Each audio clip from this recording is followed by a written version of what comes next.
Hello, everybody. Today is February 16, 2025. This is an NGL intro, The Paradox of Collaborative Leadership, bringing conscious choice to how we use power. Thank you. Welcome, everyone. I have a couple of things I want to say as I start. One is that this is my very last intro. The next one is going to be a passing the baton intro. I think it's going to be at the end of April. We don't have an exact date yet. And I will be there along with, I think, Elia, Kari, and Yaren, who are taking it to do it. And we are going to plan some way of making sense of, like, why am I doing this? So I'm not going to talk a huge amount about this today because I want to talk about it later, but it has everything to do with today's topic. So I'm kind of marveling because when I set up this series of 6, I wasn't thinking this is going to be the last one. And it's just, sometimes life organizes itself in really mysterious, beautiful ways. It's like, that's the last one. Focusing on this. I think a lot about how to support people in shifting their focus from me to the work. And it's very, very, very tricky.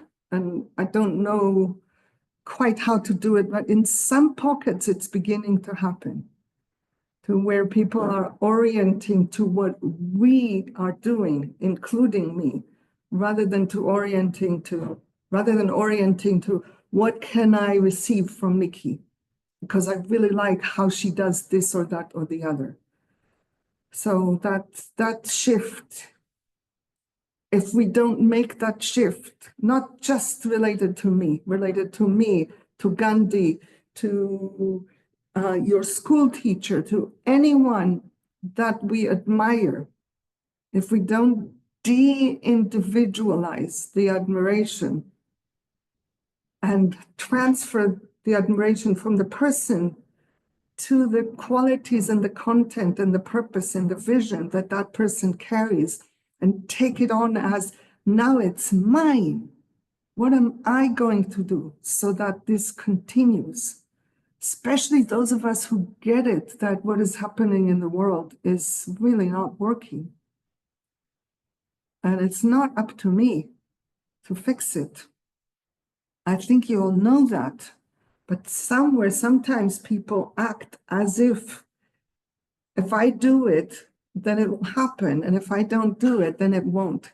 I'm not going to be here when all of you truly face this challenge. By definition, I'm not going to be here. I'm doing all I know to do to prepare for that. So that was one thing I wanted to say. The other is that I am now in the middle of what I have been calling a fallow month, where my intention is not to do nothing. My intention is to stay away from effort, from responsibility, from giving people an account of what I'm doing or not doing, where I am, where I'm not, and from attending to emergent needs. These are the things that deplete my energy. Being here and hanging out with you in general is very regenerative for me. I think I wouldn't be able to do it in the way that I do it if it wasn't. But every once in a while, something happens and it becomes an effort. So I have asked Vanda to be my support person for today, so that if something happens and I need support, rather than doing what I usually do, which is to stretch, step into more holding to make it work, I will turn to her. And she has agreed to do that. And there's another person that I want to ask if he's willing to be part of that, but I didn't ask him before, so it might put him on the spot. But I think he trusts me to be able to say no if it doesn't work for him. And maybe he's even guessing. Noor, are you up for? I knew you were going to call on me. That's hilarious. I know you would know. Are you up for it? So, first offering support, correct? Yeah, in case we need more than what Wanda can offer. It's very unlikely. Yes. But I want to be covered. Yes. It's a yes. Yeah, when I thought of you, I looked through the list, and when I thought of you, I had like a grin on my face. It's like, okay, one more step in our collaboration. That's sweet. It's a yes for me. Thank you. But you do trust that it would have been okay for you to say no, right? That's a great question. Yeah, I think it would be hard. There's like a threshold, but I don't know if I trust, but I know I could say no.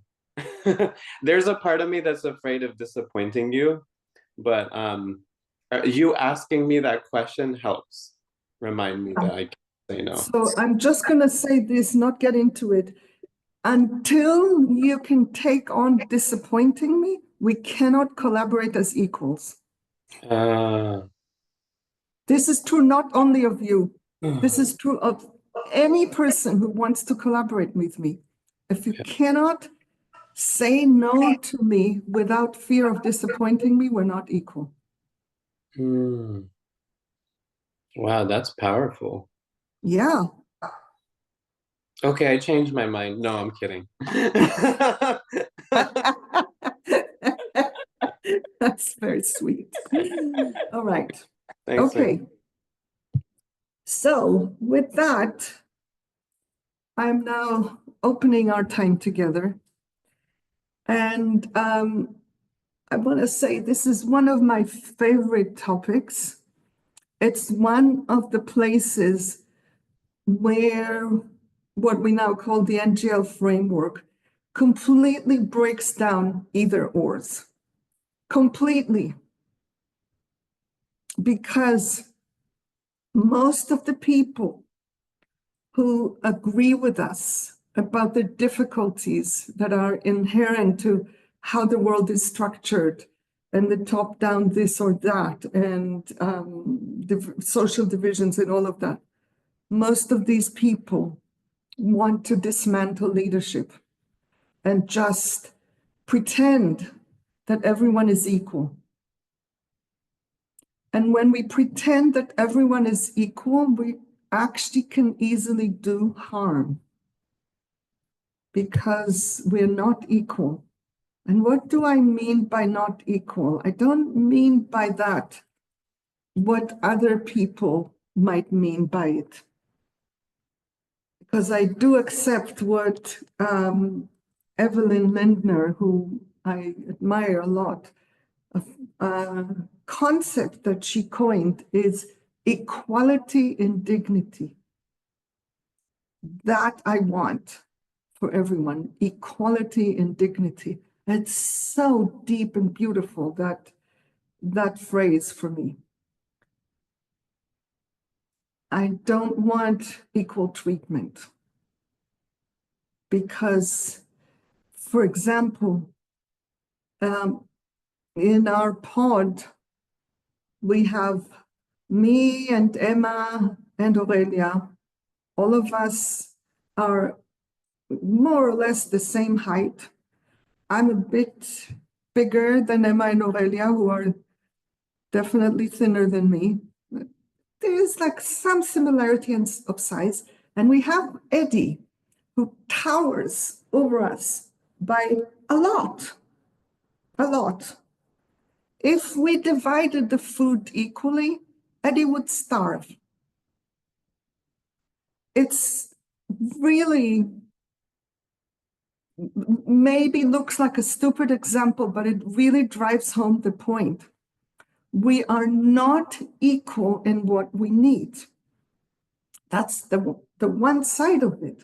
I want, when we have equality and dignity, then we care about each person's and each being's needs fully. And then we distribute things and do things and orient to people based on the uniqueness of who they are, which also includes the other side. When we need to put something, I'm going to use Eddie again as an example. When we need to put something in the top layer of the cabinet, sure, I can bring a chair and climb on the chair and pick up this thing and put it there. Or I say, Eddie, we need long arms. And he comes and just picks it up and puts it there like it's nobody's business. And there are certain other things that if we relied on Eddie to do them, there will be holes because Eddie's capacity to track certain things is not as developed as that of the rest of us, in very large part because of male training. So we're working with him to increase his capacity, but until then, why rely on that when it doesn't make sense? These things I want us to be able to do. And I have a lot more capacity to weave togetherness than just about anyone else I know. And it doesn't make sense for me to always do the weaving togetherness, but sometimes it does. There's certain moments when people say, okay, Miki, we still need you for this one. And in most places, it's now being distributed. So it's a very complex and intricate thing when we actually think in terms of collaborative leadership. So that's all by way of an introduction as to why I love this. And the rest is yours. And I want to start with people who may be here for the very first time. This is the very first time you're coming in contact with anything NGL or Miki. And if you are willing to raise your hand and say what interests you about the topic. And then we begin a conversation because I don't have slides, I don't have points, nothing. It's all interactive. So, and I am seeing you, Deblecha, I'm seeing you, but if you were not on my screen, I wouldn't see you. So please, everyone, if you want to raise your hand, do the electronic one. But go ahead for now, because I did see you. Okay. Yeah, I mean, I've been to a couple of things that you've done over the years or over maybe the last year. And I was impressed. I don't have the language that you have, but I guess I was impressed by the weave, and I've been yearning in different facets of my life to see different things come together and just the way you address things. I shouldn't be hyper focusing on you based on what you're saying. The space you help to co-hold interests me. I am at the stage in my life in a nonprofit that I really want to do kind of succession planning, I suppose. Like I want to make sure that I'm not sort of constantly in the position of holding it all. And so I'm interested in conscious use of power and I suppose conscious use of when to, trying to the fade out, I suppose, or so I think anything you would talk about, I'd be interested in, but that's what. Okay, are you up for being in a bit of conversation? Sure. I mean, I'm, sitting here in my pajamas, feeling a little self-conscious. It's 8 o'clock here, but sure. I'm up for it. First thing that comes to mind is I have a bit of a worry about the term succession plan. And here's why. What I hear in it, whether or not you mean it, I don't know, you might not, but what I hear in it is find the one person to pass it on to so that there will be another one person who holds it all. Yes, no. Yeah. Actually, I that isn't, and I think I've tried it that way and it's not worked for several times. So part of what is what is an organization that other people would want to inherit that is appropriate for their needs, and I think it might be more of a collective approach. And do you have a step in how you want to move from the moment in which, as I hear it, a lot of things depend on you. Do you have a clear pathway, or at least a first step in how to move from here to where people are holding it collectively? I think, well, I have a strategy, but it's kind of part of my idiosyncratic legacy, which is part of the problem in a way. But I did apply for a grant to be able to work with 4 young people over the course of the year and have them be working in pods to canvas other young people about what a more equitable form of leadership and mobilizing might look like. I mean, how they might want to work together and how they want to balance, because it's a nonprofit, it's not just a movement. So also figuring out how to work. It's like, what are their values? How do they want to be compensated? What is the kind of structure they want? So basically, I applied for a grant so that we can kind of try to learn and figure it out together. So that's Okay. Let's say you get the grant and the 4 young people are there. What are you going to do? Well, I mean, this is going to be the interesting thing, because I have a compulsive, I'm so sorry. I'm assuming you're going to tell me if I'm taking up too much space here, but anyway. There's no such thing. There's no such thing. There's no such okay. thing. Taking up space is a scarcity-based concept. Okay. I will tell you, if a moment comes in which I think that our conversation is no longer serving the whole. Do you hear the difference? Yes, I do appreciate that. Somehow I didn't trust that you took a long enough breath to actually feel the difference, so that you could actually release the idea that you are taking up space and is there too much or not. No, I appreciate that. Thank you for asking me to bring it into my body, because I tend to. What happened when you took it in? I'm quite relentless. I see that. This is good though. I And appreciate you can always tell me that you've had to do much. I saw modeling that, Noor was allowed to say no. I guess I am too. No one is allowed or not allowed anything in my world. The word allowed, invited, encouraged to be authentic, my participation. the word allowed leaves the power with one person. I'm going to do this completely all through these 2 hours, because these little It's these little connective tissues where it gets. is where we keep things as they are, even when we want to change them. I appreciate that. Thank you. I was going to say, you were going to say what there is, I will say, I see it.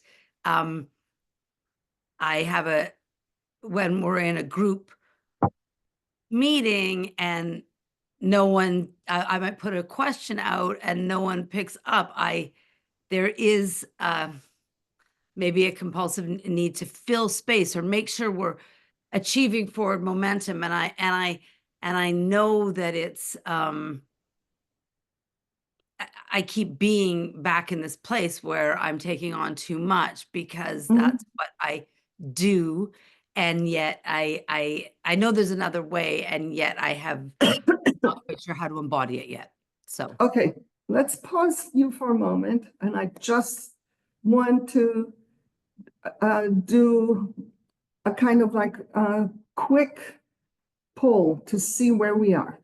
I want those who are here, who either now or at some earlier time have held positions of significant leadership, to raise your hand, your physical hand. Just raise it so we can see it. Keep it up, first of all, so we see. There's lots. And now lower it if you've never done the thing that, I don't know how to pronounce your name. Deblica. Deblica. Lower your hand if you've never done the thing that Deblica does. Okay, now you see why the question of taking up space is ridiculous. Do you see it? Okay, look, you can lower your hand. It's a phenomenon of leadership. It's a phenomenon of leadership in a social context in which the natural leadership that every human being is born with is squashed, and only few of us emerge from childhood somehow mysteriously with some capacity to hold on to that particular willingness to take on responsibility and to care more than our share, quote unquote. It's an ongoing phenomenon, and it's a tragic one, because the more we keep doing that, the more we perpetuate the disempowerment of other people. You see that? Sadly, it rings true in my personal life as well, but yes. Yeah. So the thing that I am learning, that others are learning, that we are playing with more and more within NGL is to learn to discern when it's time to leave a void, to actually not do something at all.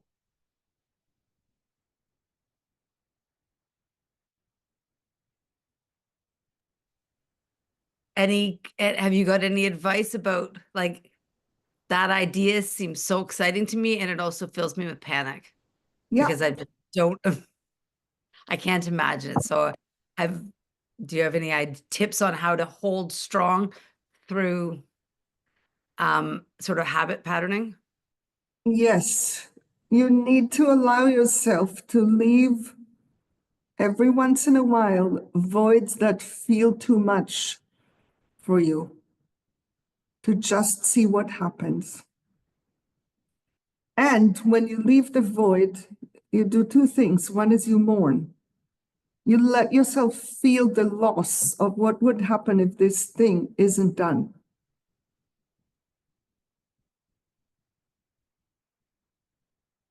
And two, you make it known. You don't just leave it as a void. You make it known to others. This thing that I have been doing every day for the last 4 months, I'm stopping.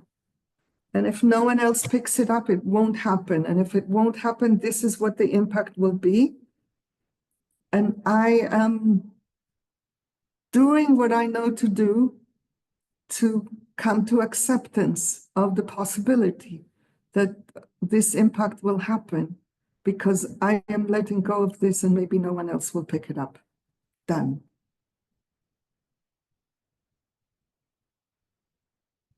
I don't know if this will succeed. I know that leadership will not transfer if you don't do it at all. That one I am pretty sure of.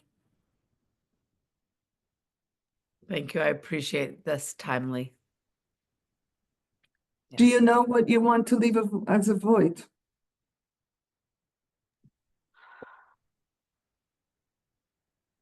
Well, I mean, it's happening all the time at a macro and a micro level. So I think it's easier for me to imagine at a micro level when it's something more mundane.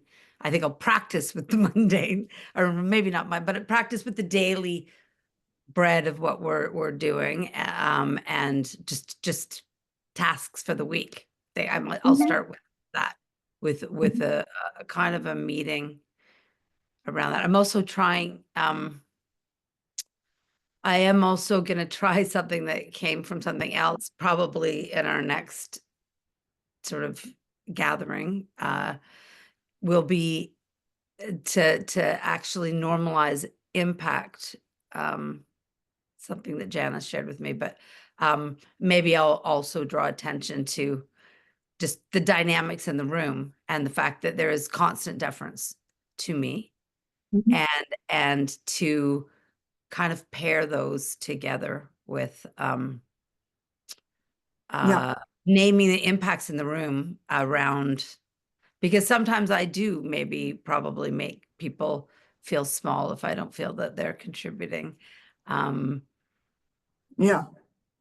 whatever. So to actually normalize and make it a standing item, like a safe, I don't know what it would be, but it might be a hand signal to say, let's stop the work part of the meeting and let's talk about the dynamics in the room. So I might Mhm. pair those two together to try to visibilize the dynamics that hold a particular shape of how we interact, so it can maybe change. Great. And whatever you experiment with, if it works, reflect on what made it work. If it doesn't work, reflect on what made it not work so that the next iteration can be informed. Thank you. Thank you. I'm wondering if anyone has a follow-up question or comment to this conversation that Biblica and I had.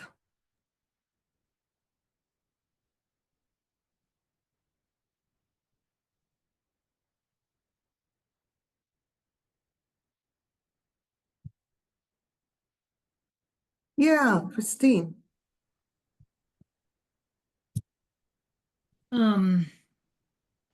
So I've sort of had conversations with you in the past along, not the same exact dynamics or specifics, but along the line of taking on too much responsibility and the challenges of visionary leadership and everybody wanting everything to be equal. And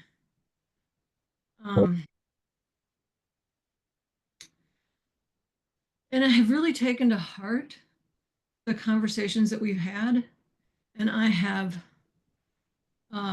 scaled back my what I do in my community of practice a lot, and made it known, sent out, emailed everybody saying I'm not doing our Monday morning sessions anymore, and here's why. And not anymore, but for a time, and only working with the handful of people that are really close to me, that I feel some sense of trust with, that they are willing to let me have the insight and the care that I have for the whole without fighting with it all the time. I mean, like, that want me to be leaderly, that want me to step to do what I'm able to do for the whole. And so that's great. And it's getting even more, but part of, I don't know, you said last time we had this conversation, I said, I just am going to keep doing this until I collapse. And you said, I don't want you to collapse or something like that. And I thought, oh, that's right. I'll stop now before I collapse, but I'm still collapsing. Like I feel like it, like, so I'm daily sort of in this intense grief and don't want to get out of bed and can't really function very well and can't move forward. And the thing that is really striking me right now is, like, the work that we do, I think, is really important and valuable. And at the same time, it can be used in a way that is in a way that I don't like, that is not liberatory. And so all along, the issue for me all along has been not so much how to move the work forward, but how to move it forward in a liberatory way, in a way that isn't using it as a control mechanism. And one point in time, that felt like a big thing. That felt like how we do our mapping. And now it feels much more like a very micro thing, like how we make a decision together, how we talk to each other, how we start a meeting, how we close a meeting, all of which has come from experiencing you in the last year in a lot of contexts. And it's just 4 people that I'm working with now. And they're all wanting to move in the direction that I'm wanting us to move in, and all wanting to be, to move into liberation at this micro level.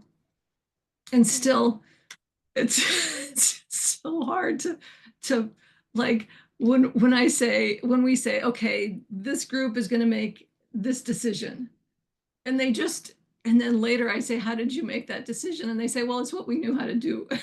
Like, how is that? I'm sorry, I missed a beat, I think. So a small group is going to make a decision that impacts the whole potential community of practice that we're now not dealing with directly. And so they make a decision. I'm not able to be present, and we decide they'll make the decision without me. And then when I come back and they tell me the decision, I say, how did you make this decision? And they say, well, it's what we knew how to do, or it's the part we understood the best. So like, okay, it wasn't that it didn't take it's just like, what the best is not the way to make a decision. The way to make a decision is to find out is to see what the needs of everyone are, see what the needs of the person who's doing the most resourcing of this decision, which is me. And none of that happened. And so that was a learning experience for all of us. But it's just like at these micro levels, I don't know how to. It's like I release, and I say I don't have to be in control of everything. And then a thing is done in a way that it's not the outcome that I'm concerned about. It's the process of getting to the outcome that I'm concerned about. And it just feels like one step forward. There is another either or that is hidden in what you're talking about, which I also have experienced in a different form. I think it's very similar. I have a visceral aversion to telling people what to do. I literally just can't do that. Or imposing things on people. It's not like it never happens. Mostly it would happen out of accident, that I don't even know that that's what I'm doing. It took me, I know, I don't remember exactly, but something close to 10 years between when it first landed on me, that there are times when I need to put my foot down and say, no, this cannot happen. It will be too impactful. Between when I reached the conclusion that I need to be able to do that, even though constitutionally it's so hard for me, and when I was able to do it for the first time. So that's my challenge. And because of that challenge, what I have done a number of times, sometimes with disastrous consequences, is leave a project or a group too soon to function on its own. And what I'm seeing even more clearly now as we're talking about it is that within that, and also what you're saying, there's an either or. Either I am the one who is holding something, and then I participate and I support and I shape. I don't determine, I don't tell people what to do. I know that. I don't imagine you do that. But I am actively involved. Or I leave. And I'm more and more seeing there's an intermediate step. It's called coaching. Of where I don't participate in the decision, but I accompany the people as they make it. And I ask them questions. So you kind of started to do it, but after the fact, how did Yeah. you make that decision? Yeah. I would have had you step Yeah. in at an earlier time saying, okay, this is the decision for you to make.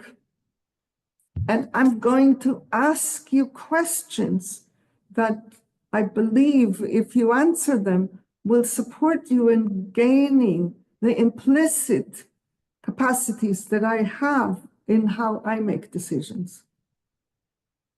So then you ask them, what are your considerations? Who are you thinking about when you're making the decision? Who are you not? Yeah. Why? And walk them through it. Then they make the decision. They know that they're making the decision, but your input is in there at the level of how to make the decision, Yeah. which means that they're not likely to make a decision that won't work for you. Yeah. And so this incident I'm talking about actually was in October, and that was, and I kind of could see it coming because I just couldn't be with them, and they said, oh, we'll make it without you, and I could see that this was going to happen, so I had time to think about it.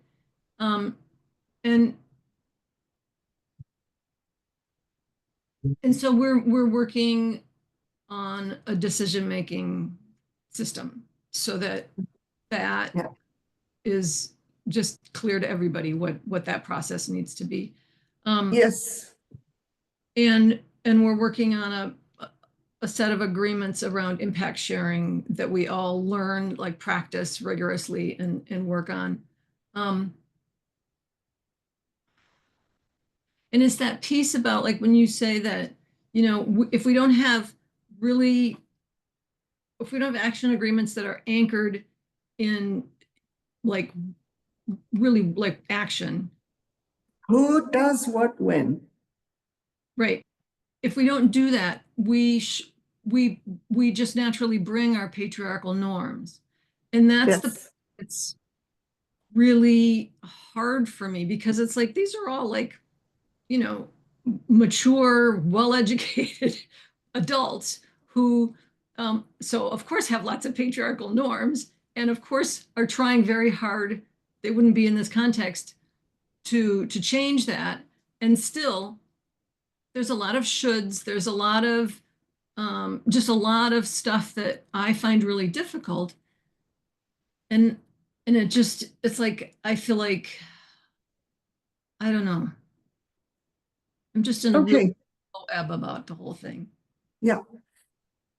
So definitely this calls for mourning. And I also want to do one other thing, which is you saw me working with Deblica.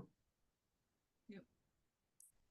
And I am imagining it won't be shocking to Deblica to recognize that there is within her way of approaching things a lot of internalized patriarchal norms.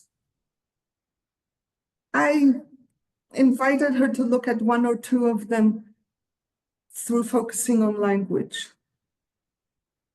I don't have a sense, and I want to check with you, Deblica, that there was any moment in which you had a sense that I was not holding you with respect and appreciation. Is that accurate, or did you feel any discomfort?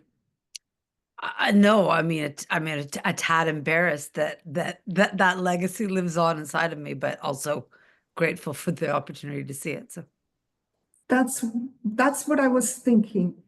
And that is something that is like to break apart the idea of a mature, well-educated adult. Yeah.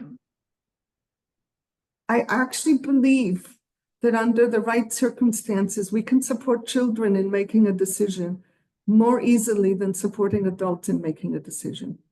Can I just clarify something? Mm-hmm. What I meant by that was exactly the same thing. Because they're mature, well-educated adults, it's harder. Ah, okay. I literally didn't catch it. There was something in the structure led me in the opposite direction.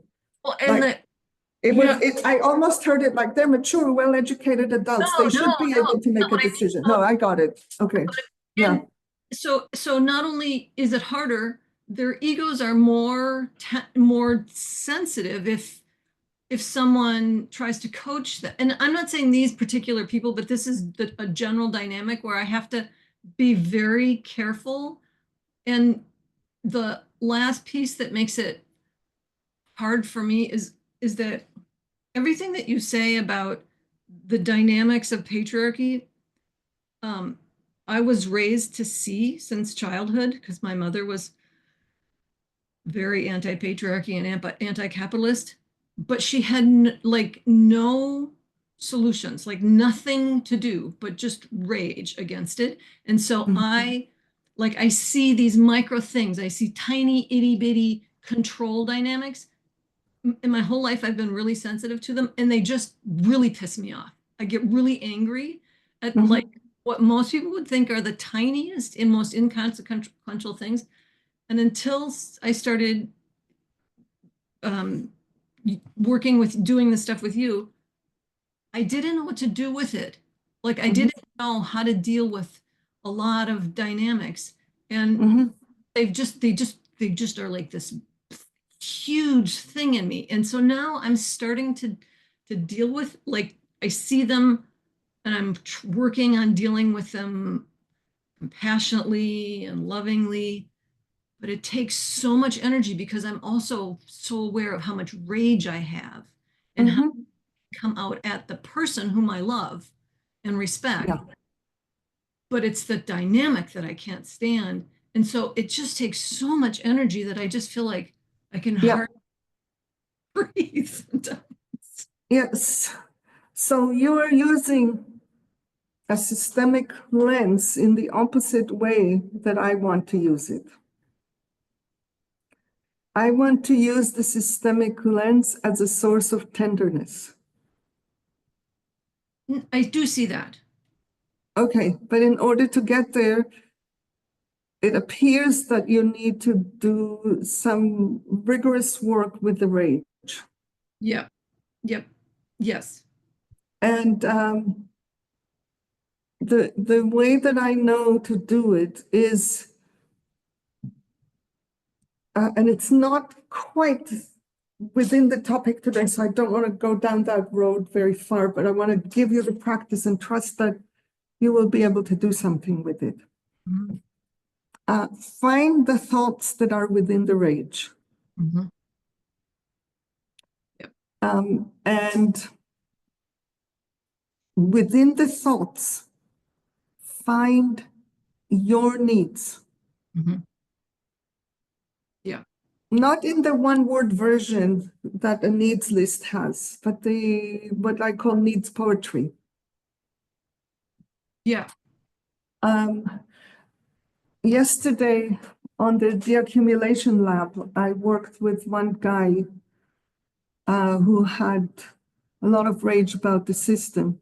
And when he gave the thought, one of the needs that I found for him, this is just to exemplify what I mean by needs poetry, is the need to have what he does unfold from within him, from his meaning making and from what matters to him. And that was enough to start going below the anger. Yeah. So I want you to find what is at the heart of this, the beauty of the world that you want for yourself, for all your sisters, and for all your brothers. Yep. And just hang out with that need as your entryway into mourning. And there's probably going to be 4, 5, 6 such needs, not one. That's one thing. And you've been around the block with me a little, so that I know that you cannot jumpstart yourself to the other side of that. But I'm just going to say, once you get to the other side of that, you can start looking at what are the needs behind the tragic choices that other people make, or even you at certain moments. And then you can open your heart to them. And one indicator that you are there is when the word ego doesn't anymore come up in your thinking. The word ego is deeply rooted within separation thinking. It's a word that is used to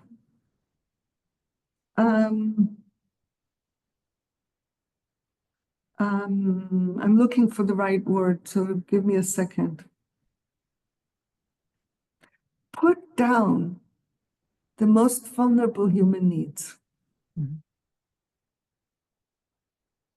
I have a blog post that I wrote about ego and mind. It's quite a number of years ago, but I think you can find it. Ego, what's it called? Ego? Ego, mind, something like this. Yeah.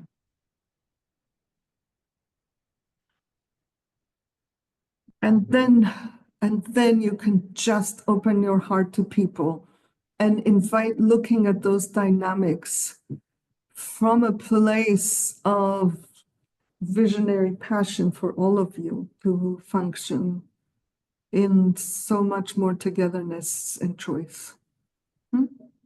Yeah.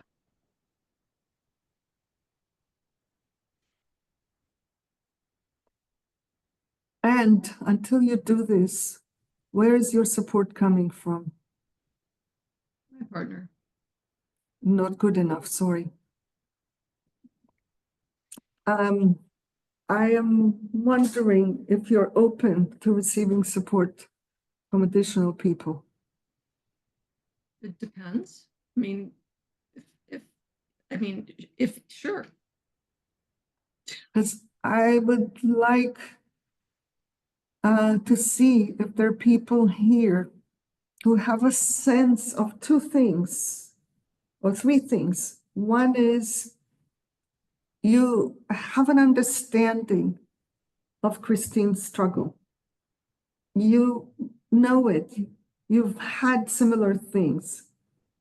That's one. Second, you have a sense of it lives in you, the understanding of what I was telling her, where I'm coming from in proposing things to her. And three, you have capacity and willingness to offer her some accompaniment. Just hanging out with her while she does these things and support her in mourning. If you have that to offer, Sarah, is there anyone else?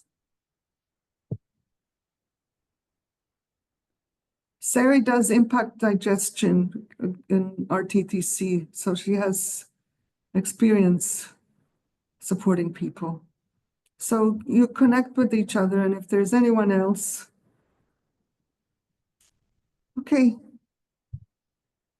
The structure of relying on a partner for support perpetuates patriarchy. I know that, and if it's the only support I have, it's what I'll take. It's the only support you have known to ask for. It's not the only support you have. It may be there floating around. I want you, are you doing RTTC this year? Yep. Would you please track next Friday to remind me to ask if there are people who are up for accompanying you, because there's more of a community and people knowing each other there, and we might find another one or two people. Yeah, I'll do that. Thank you. You. You cannot transform your leadership. It cannot is a bit too strong. What it takes to transform your leadership without outside support is too heroic and too saintly to be a sustainable path for humans. I don't want humans to have to do that. Yeah. Yeah. Thank you. You. Wondering if you have a sense of being held and supported, or is there anything you would need to say or hear to help you fully settle? Hmm.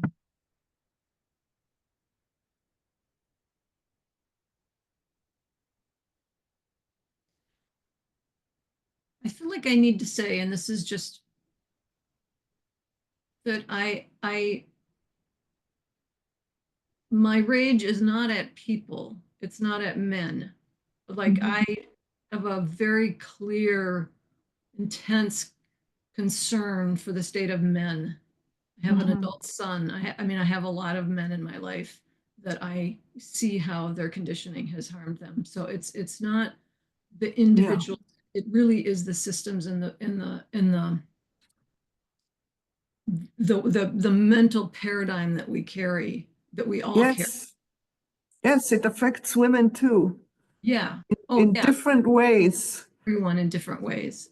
Yeah, and there is the subspecies of women like you and Vanda and me and probably Deblica, who I just met, and not just us, who have figured out in some way a path to exit the worst Yeah. indignities of being a woman in this world by finding certain pathways of strength. Yeah. And that's a different pathway, and it has its own. Yes. I mean, that I think is it has its own deep wounds that Yes. are very invisible. Mm-hmm. Yeah, And because you look like, what have you got to complain about? like you look Despite being a woman, you're so successful.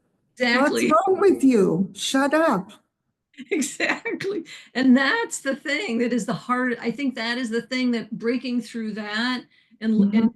solving those, you know, the crust around those wounds of being a strong woman and a successful woman and a powerful woman, like the wounds of that is really, Yes, and that's where vulnerability has no parallel. yes, yeah, And it's a modeling for all women and for all men. it's a what? It's a modeling. When you break out of it, when you go into the vulnerability, like I am doing now all the time, Yep. it models to people. It doesn't have to look like what we have been told that leadership is. Yep. All Okay, right. I'm good, thank you. I'm so glad I asked that extra question. Yeah, it makes me feel more seen.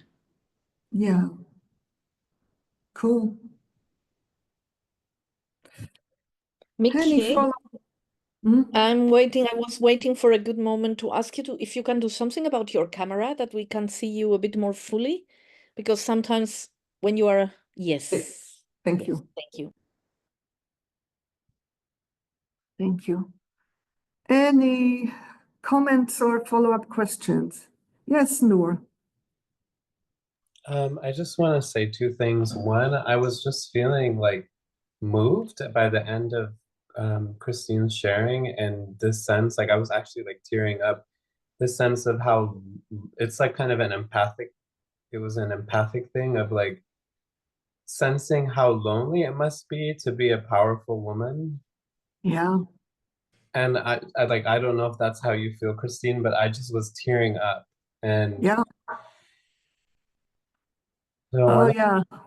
I have a sense Randy's in that crowd too. And I'm not saying that others aren't. I just don't know enough about others. Of course, McGregor. Yeah, if I look around, I will see, oh yeah, this. But I don't know all of them, but it's definitely a phenomenon. And it's a phenomenon, a lot of it is a second wave feminism outcome, where now this path is available for some women. It's not even available to all women. Let's be real about that. It's available for some women, and it's held as the carrot, like, shut up. Now it's available. Everything you have fought for is available. Why are you still complaining? yeah. I'm feeling that in my body for some reason. That's great allyship to have a man get it.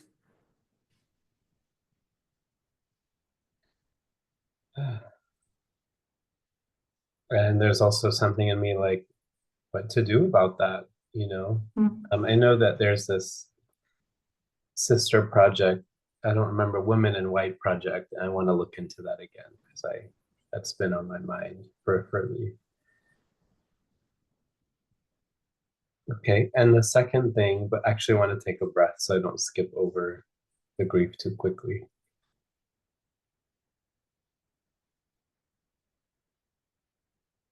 I know you don't like the word train, but I was gonna say that's a good way, Which?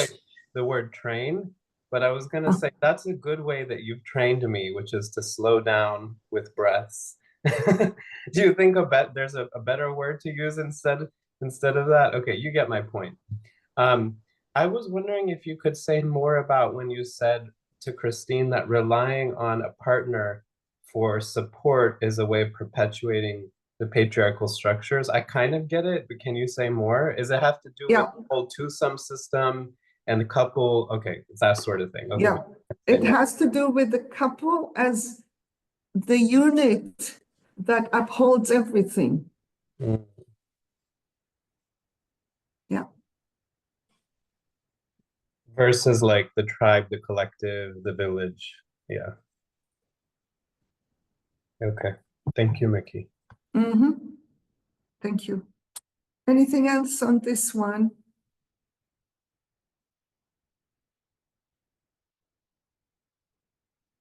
Hey, Have a, oops, sorry. yeah. Andy. I can't, I'm on a different device, so I can't find the raise hand thing, sorry.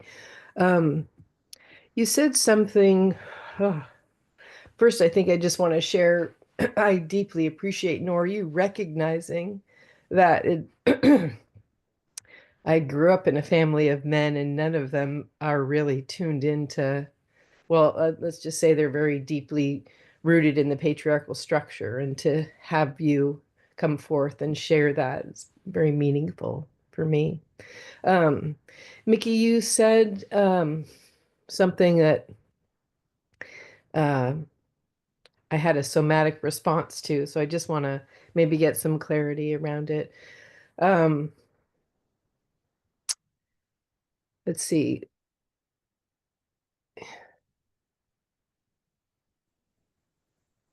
It was when Christine was talking about helping them make decisions.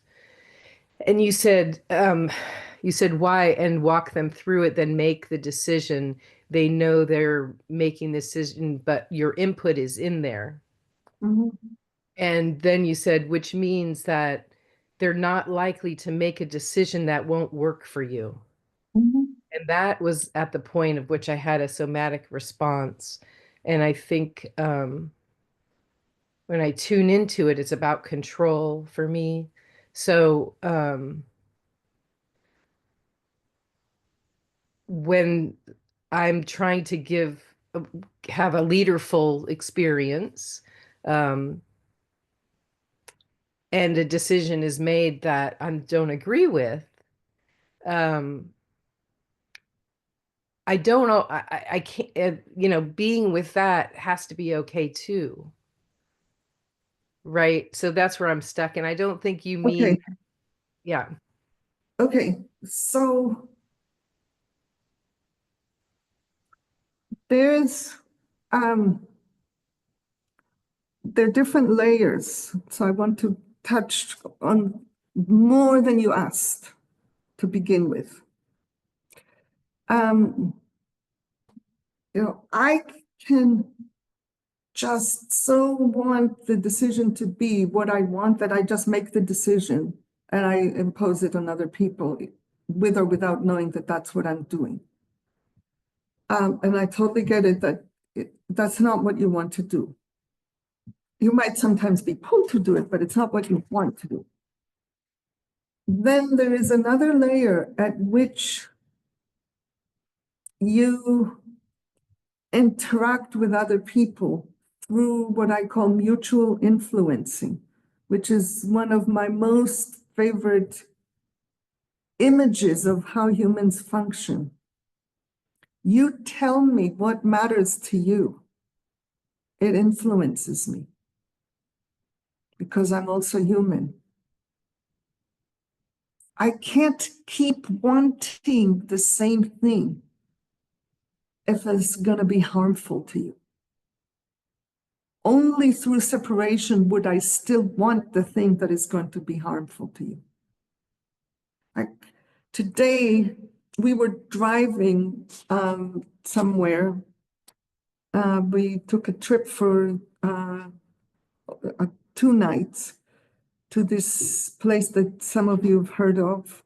It's a mountain in Catalonia called Montserrat. Helen knows about it. We didn't know that the last, 40 minutes of driving is for about 1.5 kilometers of one car after another that gets into the parking lot, and it's just like one big traffic jam. We didn't know that. And there's a point where you go up the mountain on this road, and there are people who come from another road, and there's merging. And the merging happens, and as we saw it happens with quite a bit of care. And then as we were getting into the merge, someone came from that road, drove around a bunch of people on that road, and came in just in front of us. And for me, it's like, okay, that's what people do, whatever.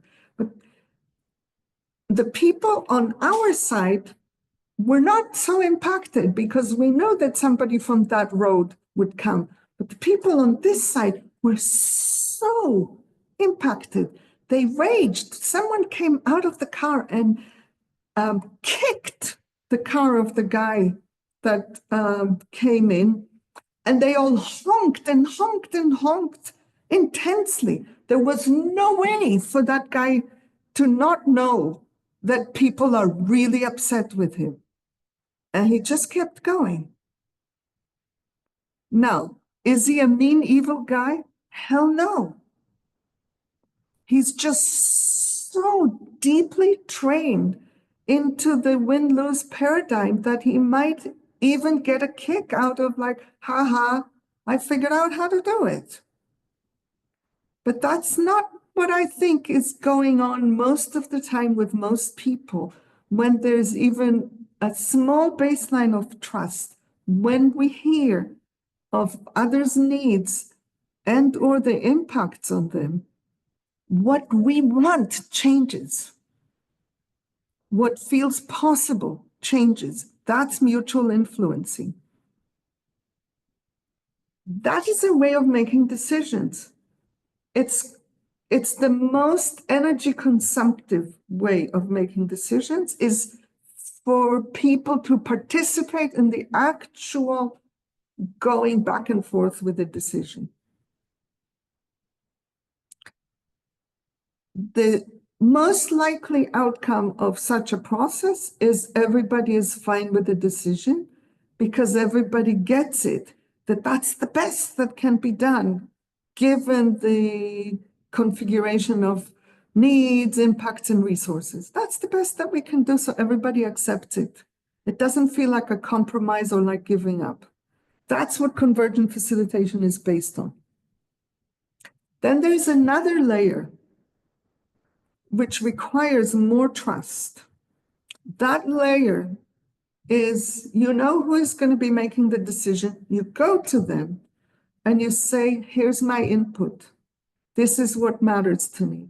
This is why I'm concerned about this path or that path. This is what I think is at stake.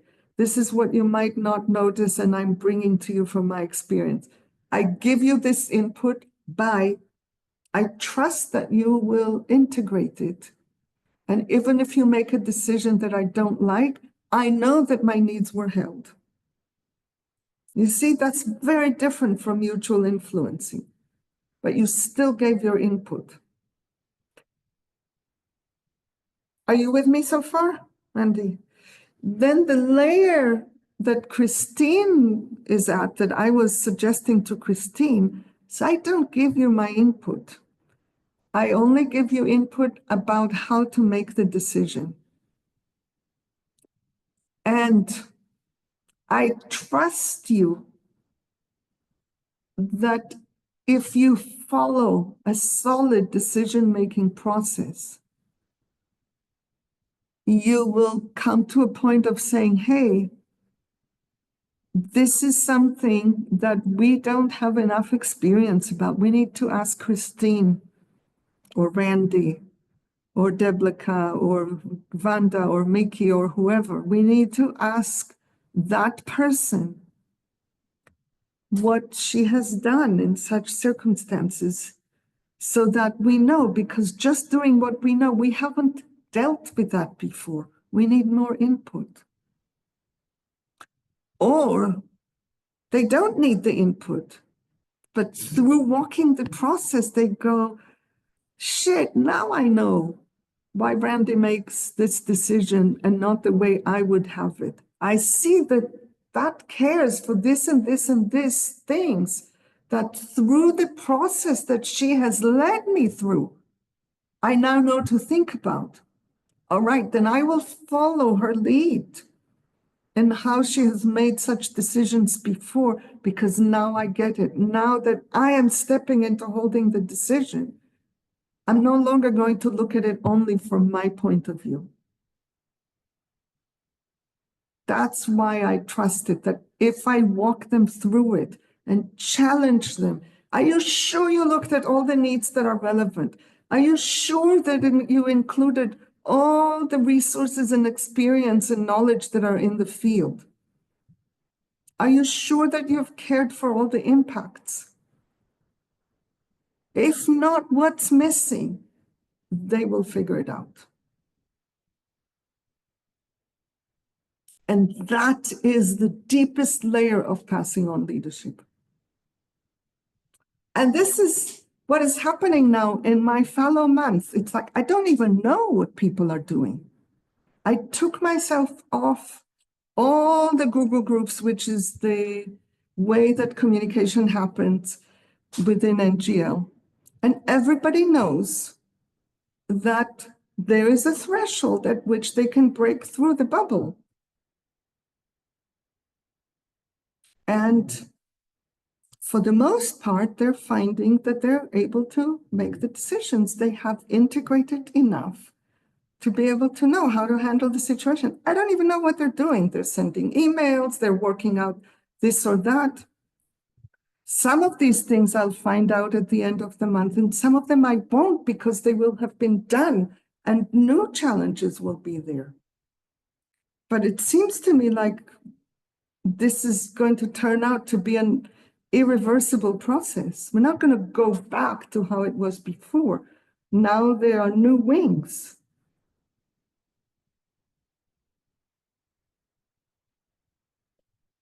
Did this address your question, Randy? Beyond, yes, thank you. I think one of the biggest things that's come through is just first creating the culture is so important, and then trusting in life. Mm-hmm. I mean, it's just that so simple, but it's so not easy, especially with grooves that are super slippery. Oh, thank you. Yeah. There's the book, The Continuum Concept, that is one of the most dramatic contrasts in relation to how children are handled between modern North American, Western European ways and the particular way that the author found in indigenous groups that she lived with for a few years. As I think an anthropologist, I'm not exactly sure.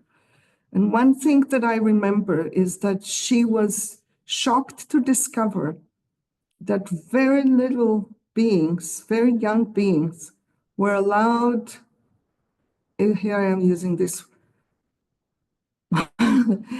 We're living in a way that they were just roaming around in places where there are holes, where there are stones. They played with knives, and there were very few accidents because the trust that was put in them empowered them to be much more careful. Yeah. If you constantly talk, don't touch that, it's dangerous, you never actually learn your own way of navigating complexity. Hmm. Yeah. Yeah. I read that book right after I had my child. It's an amazing book. Yeah. Yeah. All right. Natalie. Hello. Hi. What's coming to me is also wondering, hearing Christine speak, is the purpose of the group, and just wanted to see if liberation, as it is understood within NGL from systemic oppression, is also part of why people are convening in the group, just so people are in choice about doing that actual work. Because I think a lot of us want to, but I think we used to have othering work, like, yeah, I'll liberate you, but I'm okay with my stuff. So I think that additional steps around consent, where people are entering knowing that they will also work on themselves and their paradigms of the world, can be weaved into the purpose and just and support. Thank you. Yeah. I'm really appreciating that you brought it up because it was floating around here and all the things that I was holding, and it dropped a little bit. So I'm really appreciating this, that if I was holding it from a slightly different angle, but very related. If the work lends itself to liberatory uses and non-liberatory uses, it may be that the purpose of the work is not tight enough to steer it in this direction. Yeah, thanks. Yeah, complete, Natalie. Thanks. All right. My intuition, especially since this is the last one and it feels very rich, is not to do breakout groups, to just keep going like this. But I'd like to know if other people want breakout groups. Okay, so let's continue, but then it's on you. What next are we going to chat about?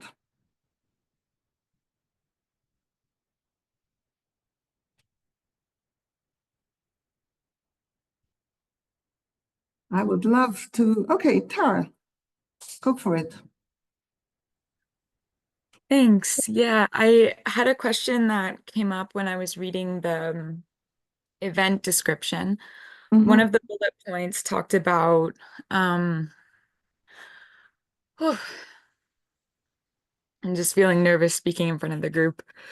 So don't skip over it. You know better than that. Notice what the nervousness is about. Don't even necessarily say anything. Just notice what it's about. And then see if you can look around and see everyone on screen as kin. As which? Kin. Kin. K-I-N.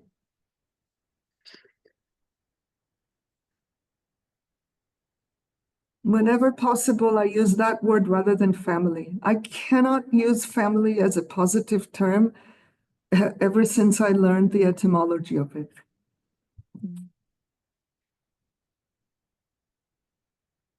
Both in Hebrew and in English, so I'm letting go of it as a symbol of something wonderful. So yeah, everyone is kin. Everyone here is a human being, somewhat affected by patriarchal conditioning, somewhat holding on to vision in ways similar to and different from the ways that are true for you. Does that settle anything to imagine that radical idea? And sure, some people may judge you.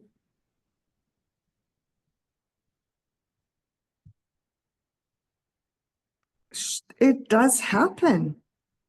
There are no guarantees that we can create spaces in which no one judges you. Hell no, I'm not gonna take that ideal on.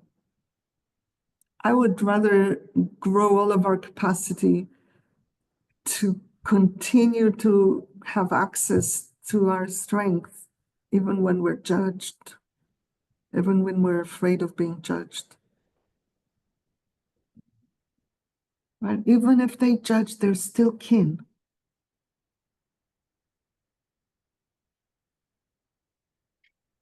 How is nervousness going? It's still quite present. Sometimes it helps me to cry to like move the energy. Do that.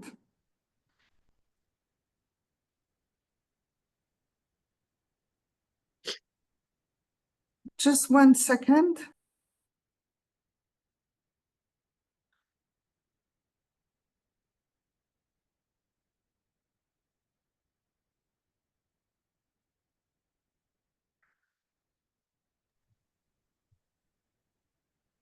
I'm back.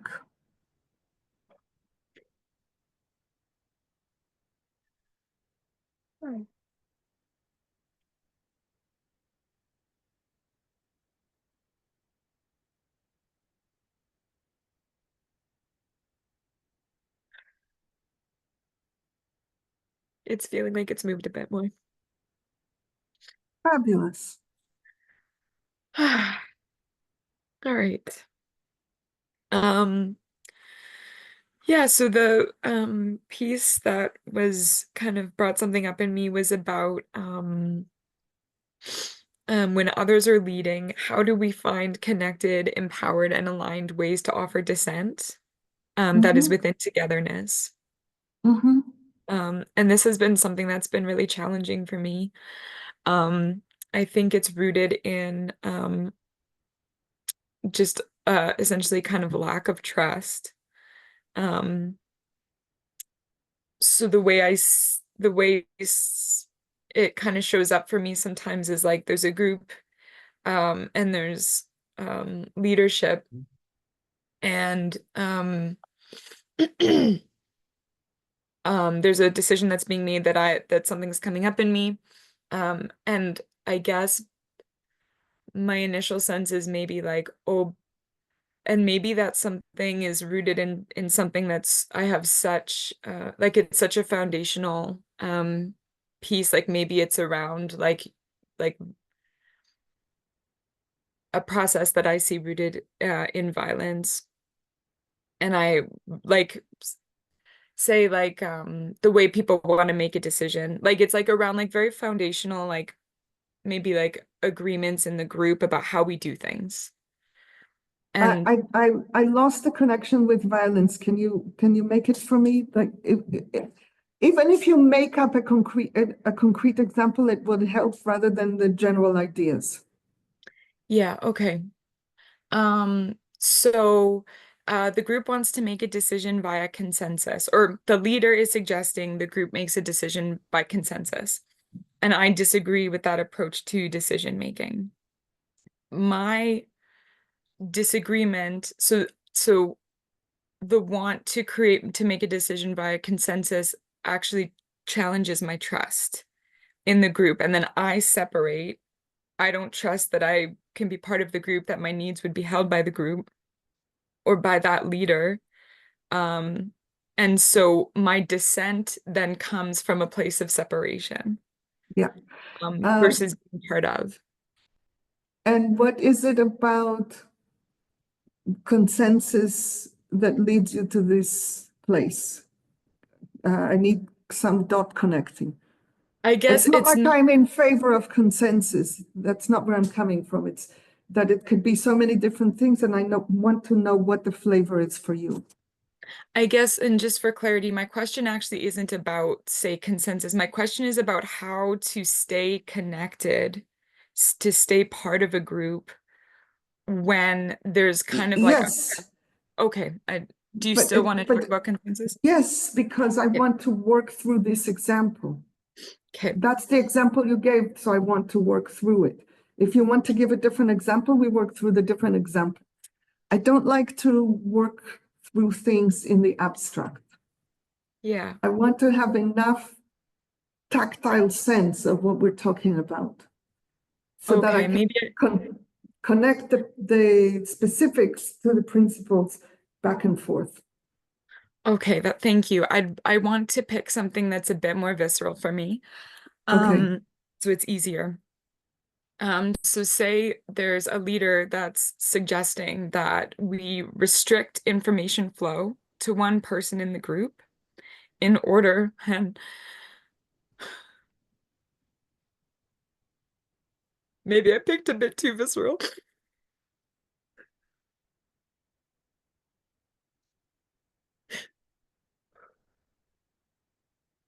I lack information to support you in discerning what example to pick.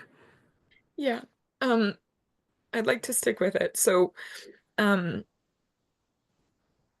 leader is suggesting that we restrict information flow to a person in the group in order to increase the chances of eliciting a decision, and just to be specific, to reduce the information flow to a person who has money, who could potentially offer an investment or a loan.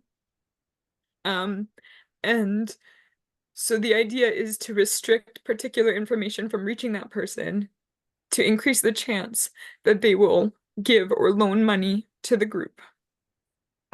Meaning they won't get information, or they will be the only ones to get information. They will not receive information that everyone else in the group has. Oh, And so this was happening as I was part of the group. And so I wanted to offer dissent. And it was very challenging for me to offer dissent as part of. mhm. Yeah. Do you know what thought created the separation? The first one that comes to mind is like, this is lying, this is manipulation, this is violence, Mhm. this is wrong.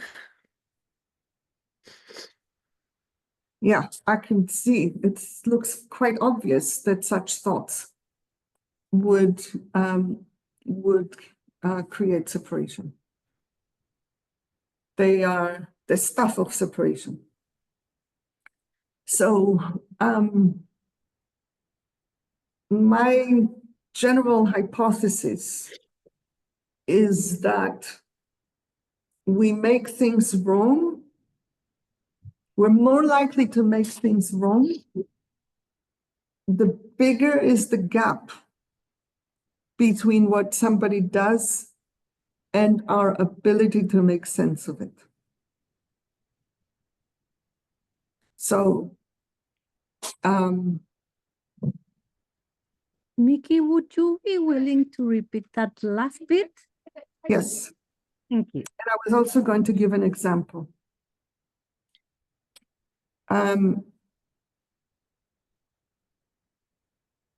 Let's take the example of the car that drove into the traffic that I talked about a few minutes ago.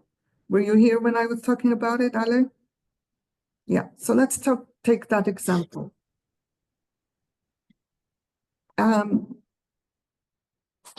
If I do have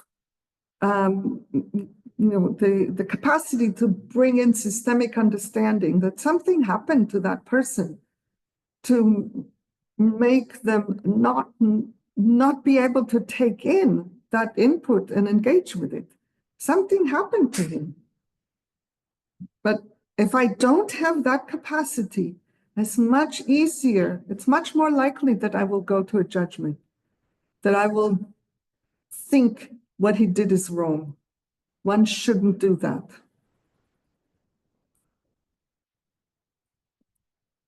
The less I'm able to make sense of somebody's action that I don't like, the more likely I am to judge it.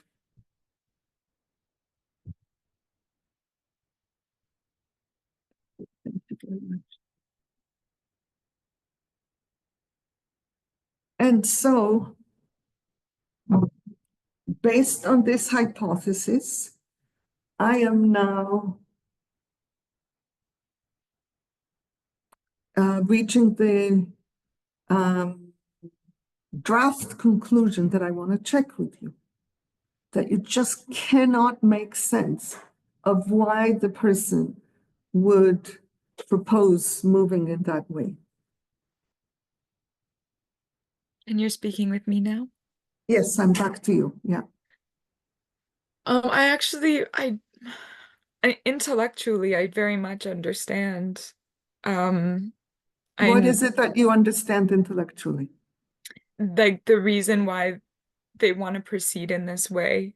Like the money that they have access to is like they're now in a bunch of debt, and the project isn't done, and it has to do with vital functions like just having a roof over one's head. But that's not actually being able to make sense of it. Because Okay. what I'm talking about in terms of making sense is you cannot see how a human being would function in that way. You understand the reasons, but you can't make human emotional sense of why somebody would do that. That's what I mean. Mm. Mm. Yeah, I might need to sit with the distinction between the two a little bit. Okay, I will give you an example of what I mean by making sense of it. When I try to make sense of it without knowing, so it's going to be very crude. I'm imagining a person who is so much in the grip of fear about what is going to happen to the project, so much in the grip of fear that they are willing to cut corners in order to move the project forward. And I want to ask you, has it ever in your life happened to you that you were very afraid of something and you cut corners in order to move forward? That is what I mean by way of making emotional sense of it, because then through your experience of, not in this circumstance, in some other circumstance, having made this move, you could conceivably have some tender connection with this person. Oh, they are doing in this context what I did in this other context. I wouldn't do it in this context, but I can see how a human person would do that. Then the wrongness oozes out.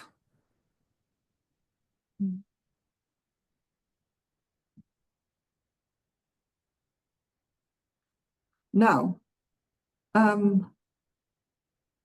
it's C. Gomery. I don't know what your first name is. I just want you to know I'm seeing your hand and I would like to land somewhere before hearing from you. Is that okay?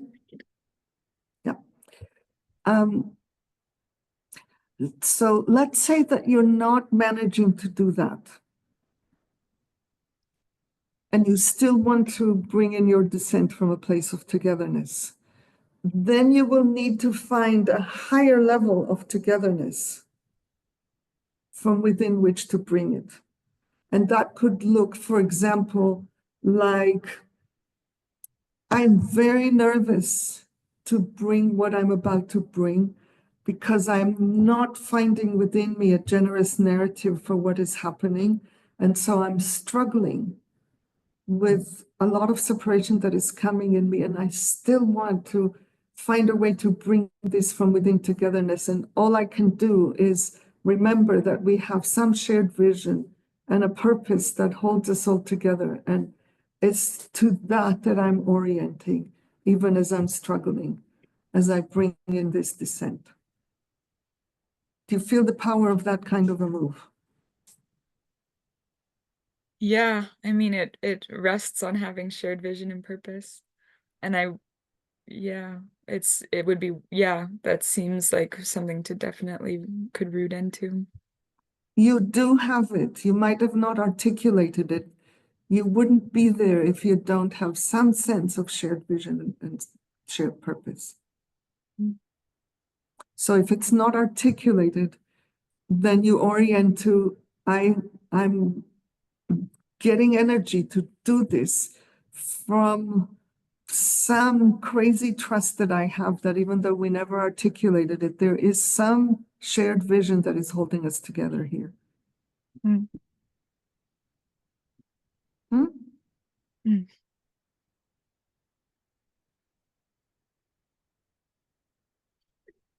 Enough for the moment? Yeah, thanks very much. So what's your name? C. Gomery? Yes, yes. I'm hearing like Can I you just tell me what your name is, how you want to be Oh. called? Kimry. Kimry. Okay. Yes, I was just, when I was hearing Tara, at first I was mystified, like, why is she so emotional about this? But when she explained the actual example, I began to understand completely. What I would have done, which wouldn't be the correct thing to do in that situation, I would have spoken up.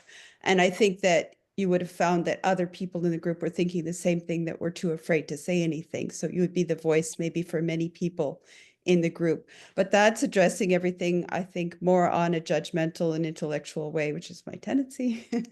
So would not fly in this in this context. But I Yes. think that, yes, I hear you. I hear you about tapping into the vulnerability of the leader who maybe was suggesting that things out of a place of fear and so on and so on.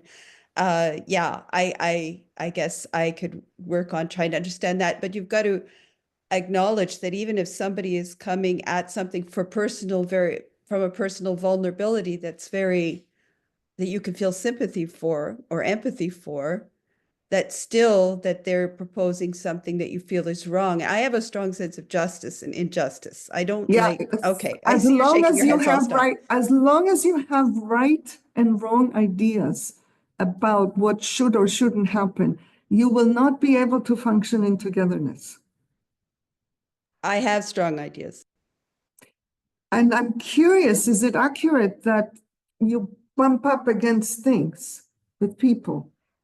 I do find I've bumped up against things in my life, certainly against people, but I've also found that many times there's a group and I will say something and then other people will come up to me after and said, I feel the same way and I wanted to say that, but I Yes. didn't, and so on. But And are you managing to bring the group into togetherness from which the group can continue to function as one whole? I think that I have a lot to learn about that. Thank you. Because that's what I am interested in. I am not interested in justice. It's not like I want injustice. I want that entire framework to be transformed into how do we care for needs. Well, justice means caring for the needs of people. That is the definition for me of justice. No, it doesn't. It means caring for the needs Fairness, of people. equity. Certain need people, Anyway. even if it's at cost to other people. It's if you look at it very, very deeply, you will see that it's there. I should specify that justice is not necessarily law. Justice is I human, know. human I totally needs. understand. So let's look, for example, at social justice. That question of social justice. My perception of what happens in the social justice world is we need to change things so that it works for those who have been oppressed and not so that it works for everyone. Exactly. Yes, I agree with you. That's what social Yeah. justice says. So, Let's for make example, with Elon Go. Musk, okay, I might have all the sympathy in the world for Elon Musk. I'm not particularly interested in what emotional place he's coming from for the things he does as he destroys the world. So in that case, that's an extreme example, but there are some cases of inequality that is so vast that you can't really empathize with the oppressor to the point of it being a useful. Anyway, I think I'm digressing. Let's go back to the group and just have. I recommend you look up, and maybe somebody who knows the link can post it in the chat, an article that I wrote called "Is Nonviolent Use of Force an Oxymoron?" I think that might I'll read support. that. Yeah. It's a long read. Many of the things that I write are long reads. But I think it might give you food for thought. Because that would be my answer to Elon Musk. In the final analysis, I want a world that works for him too. Because if I replace a world that works for him and not for some others with a world that works for the some others and not for him, I didn't actually change the fundamental paradigm. And very soon, the ones who were previously oppressed are now going to create a new system that oppresses others. It's happened all too many times. I come from a history of a people who was oppressed for 2,000 years and are now oppressing others. That's an example. Unless you change the paradigm, you're not going to create a fundamentally different outcome. And I am into changing the foundations of the paradigm of leadership, of caring for people, never at cost to others. So I might use force in relation to Elon Musk if I even have it, but the force will be used with love. That's the key. Read that article and see what you think. I'm curious to hear from you over time, and welcome. Miki, did you say the force will be used with love? Yes. Okay. Yeah. That's one of the conditions for Yeah. what would count as nonviolent use of force. Yeah. Hey, Miki, I just want to step into leadership for a moment. I know you didn't ask for support, but I noticed that she pronouns was being used for Tara. And I know that this matters to Tara, and they, them is in parentheses. So I just wanted to name that because I was concerned that Tara might be losing presence in the group with that not being known. And I imagine it was an innocent mistake, so I'm not trying to make wrong the former speaker, but I just did want to name that because I could feel it in the field. So just wanted to say that. None of us just want to say something. What do you want to hear in response? From whom? You're asking me? Yes. Oh, yeah, I want to check with this idea. I just want to say that isn't actually flowing in connection. It's not fully. Okay, sure. Yeah, I want to check with Tara because I was tracking Tara. If Tara, you were losing presence when she pronouns was being used for you, and was this helpful what I just offered? Yes to both. Appreciating your willingness. Thank you. Is this complete for you?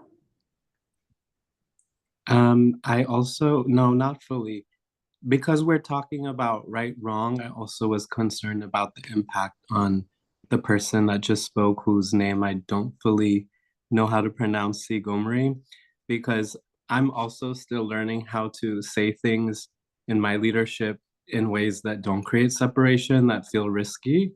So I wanted to check, because that was a risk for me to say that in the group. So I wanted to know if the way I said it, you could receive that without feeling made wrong or something like that. Well, I was wrong and I apologize. I do that. I I do that not frequently, but sometimes, and I can't say that I will never use wrong pronouns again because my age, come from a different generation. So I'm still learning, and but I do apologize. I'm sorry. Yeah, I didn't even think about it. That's a story of my life. So the answer to your question, Noor, is actually no. Hmm. Kimberly, No, wait. what? Mm. I will make it clear because we are just having an exact example of what was just being spoken about. Mm-hmm. At the moment, there was no way at this moment for Kimmery to take it in any way other than having done something wrong. Is it And wrong to be wrong ever? Like, maybe I was wrong. No, okay. if you can slow down, because this is such an extremely delicate point, and I would like to literally step by step the dialogue rather than having people jump in. Do you see, Noor? I'm with Noor, Yeah. and I am committed to checking with you before we're close, Kimmery, because it's super important. Do you see the dilemma?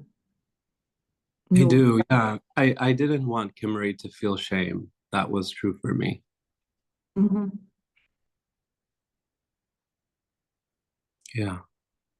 So now that you know that the lens that Kimmery has is a lens of wrongness about it, Hmm. what do you want to do? Yeah, that's helpful. And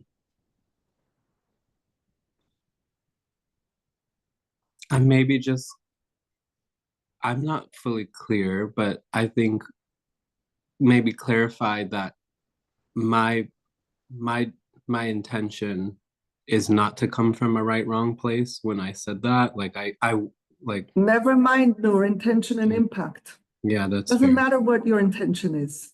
This Yeah. is the impact. So maybe just follow up with Kimmery. Yeah. And do what? What's your goal? What would be your goal? To not lose Kimmery and That's what your goal isn't. okay. What To is your stay in goal? connection. Stay in connection. So that what? So that Connection is not a goal. yeah. Connection is only Oh, a means. to support learning without shame. Is that's something that comes to mind? Works for me. Like I don't want any of us, including me, to like feel like I'm learning something from making myself bad or wrong. Like I shouldn't have done that. That's what is coming. Mhm. Yeah. For it to come from like choice and like understanding. Right. And let me ask you one more question, which is, do you have a sense that people should use the right pronouns? That's a great question. I think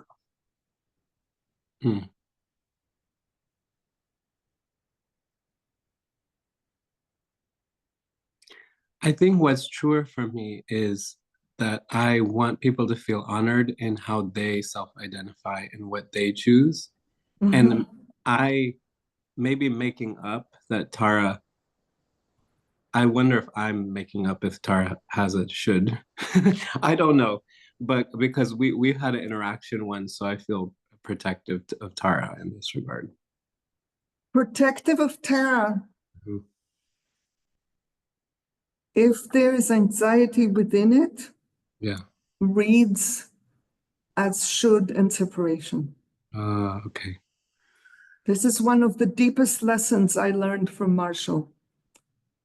Any unacknowledged fear or concern or anything like that registers as hostility. I mean, hostility is too strong, but it will register as separation.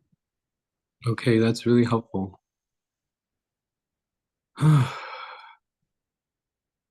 I think I would say entirely differently then.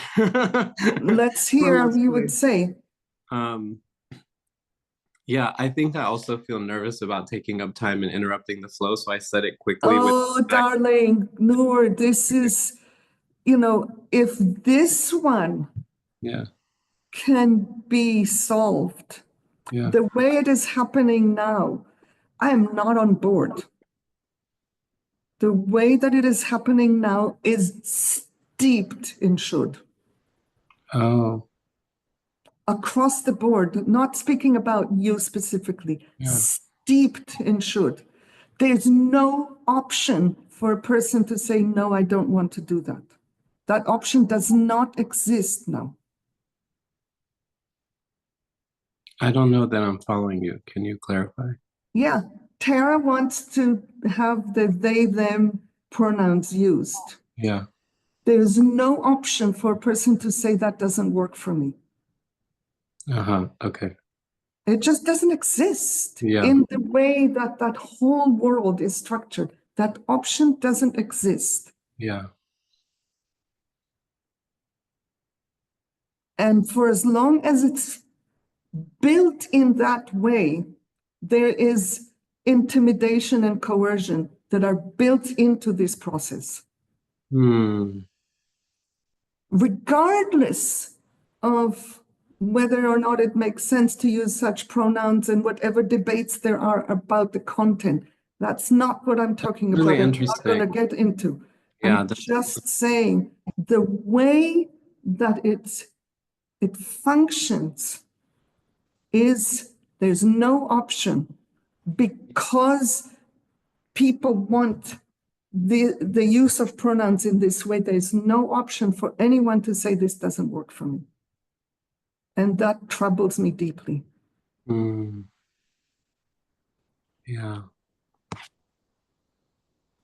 Did we lose somebody in the conversation?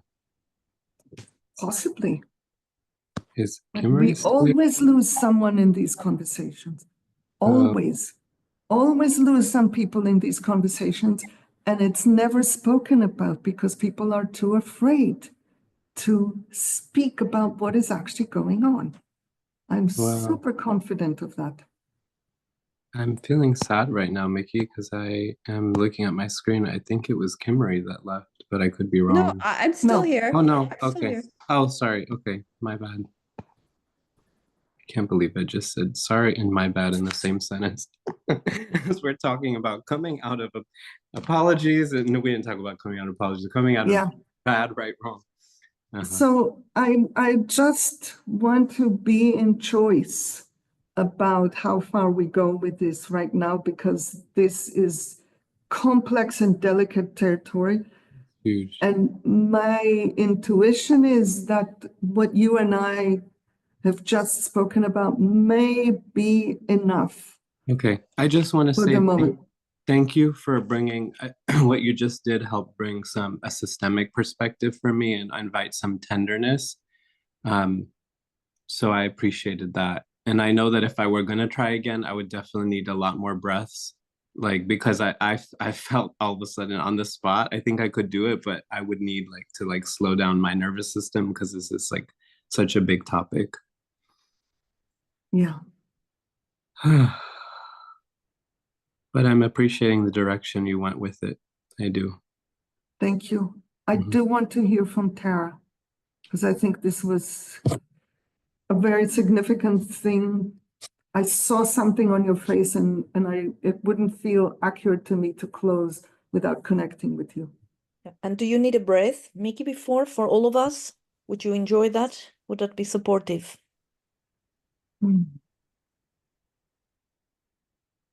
Thank you. I think there is something that would be more supportive for me than a breath, which is a question, a raised hand question. I would like to know how many people feel some gratitude or appreciation or something positive in relation to the move that I made in my conversation with Noor. Would you raise your hand?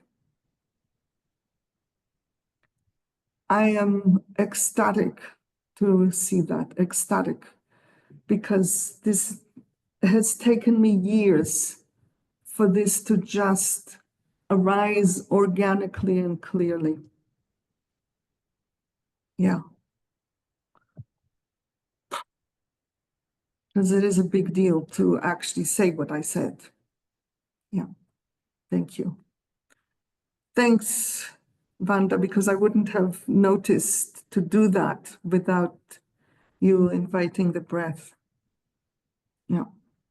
Because I would have left here with self-appreciation, but without knowing whether or not it was a contribution. And now I have a sense that it was. Tara.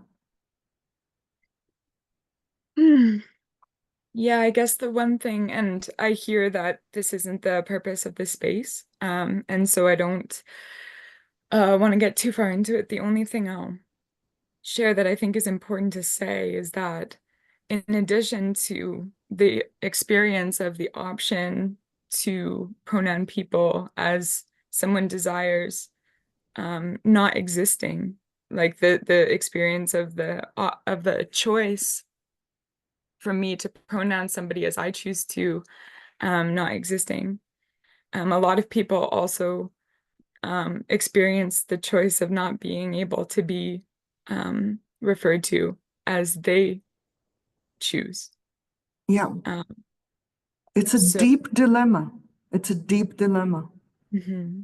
I'm with you in the depths of the dilemma of how to care for everyone in this. And it's like astonishing exactly how that is an example that came up live of what I was talking about with Kimmery in the abstract.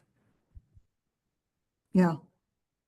Right. So yeah, just wanting to and also I would it's very important to me to note that systemically people who want to choose their own pronouns that might be different from what is conditioned for people to like say like, oh, this person looks this way, I use she her pronouns, or the voice sounds this way, I use she her pronouns.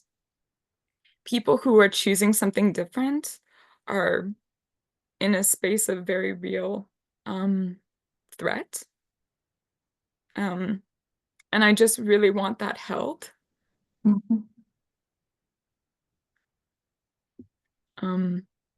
It's very important. Yeah.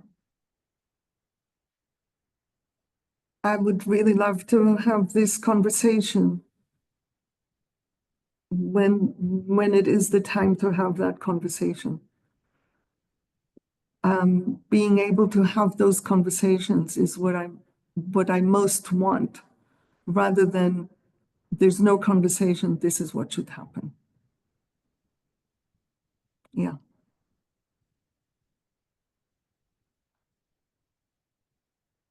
Is there anything in this moment that would give you a sense of being cared about that you imagine I could do?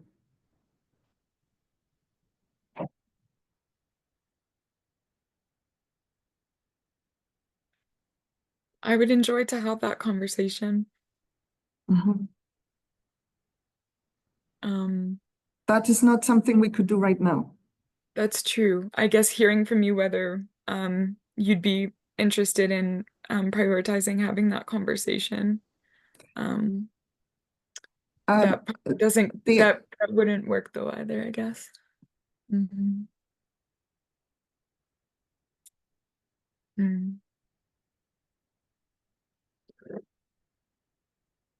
I'm not sure if there's something in this moment. I can't think of something off the top of my head. Then let me ask, Sarah, do you have a proposal for what I could do that would care for Tara? Anything else I don't want to hear right now on this topic? I want to offer to, I don't know what word to use, to make sure that conversation happens. It's important to me as well. I don't want making sure of anything. I want in this moment to know what can be done to care for Tara. In this moment. If anybody has any proposal of what I could do in this moment that would care for Tara. Yes, Vanda. A request I imagine is doable, and I don't know if you already said it, but would be to ask you whether you see how relevant such a conversation would be and how much you would like a non-violence lens in that around that topic. You're asking me or Tara or So both it's a of us? possible request, That who would make of whom? I'm very confused. Tara, of you, whether you Uh-huh. see how relevant such a conversation would be, whether that would give you enough of a sense of being cared for. Uh-huh. Yeah, and I don't know if that's a request that is supportive. Would that support you if you hear from me how much I see that conversation as vitally significant and necessary?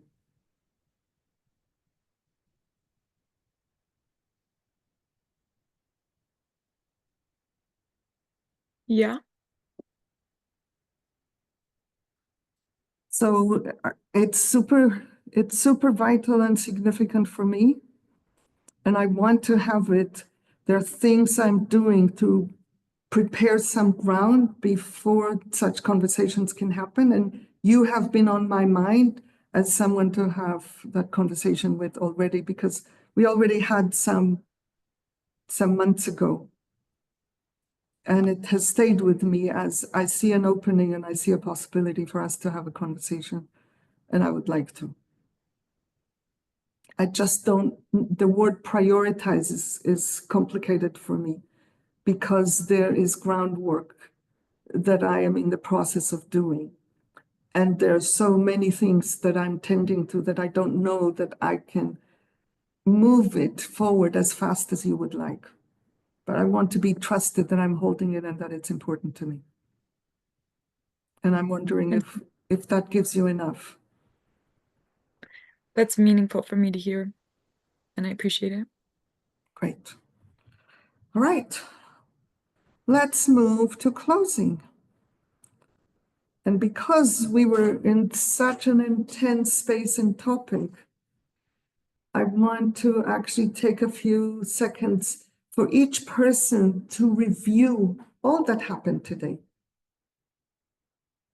Just review what happened today, what spoke to you, what nourished you, what was meaningful, what was difficult, all of these things, so that we can have the whole arc in the closing.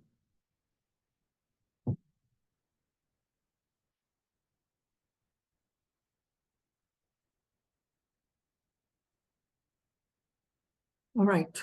And I would really like Vanda and Noor to stay with me for about 5 minutes when we're done, just to land.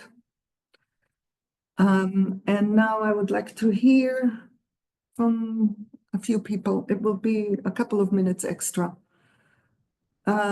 What's something you're taking with you from having been here today? And to whatever capacity you have to raise your electronic hand, that will help. Dylan? Thank you. So given your request about an arc, as I got it, the opening with things are not working as they are and wanting to be leaders, to change, to have a world that works for all. And then moving into this piece where taking the needs of someone who doesn't have a choice into consideration, like the difficulty of doing what is being asked of the leaders moving forward, of being able to address all the needs, is it's like it's daunting and exhilarating at the same time for me. So I appreciate being present as much as I was. Thank you. Thank you. Anyone else? McGregor. Today's topic was for me as if I received specific and individual coaching about leadership and how when someone cannot disappoint you, you are not equals. You need to face that and be responsible to make sure that that person is safe and has choices, and acknowledge the force of your word and not pretend that it's all equal and hunky-dory when it's not. It's so important. I made an important decision that may actually prevent harm based on this conversation today, if that's specific enough for you. Thank you. Hannah.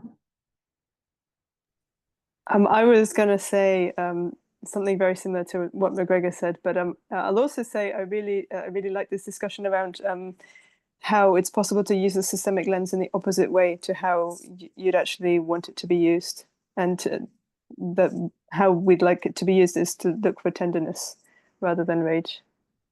Thank you. Noor, and then we close.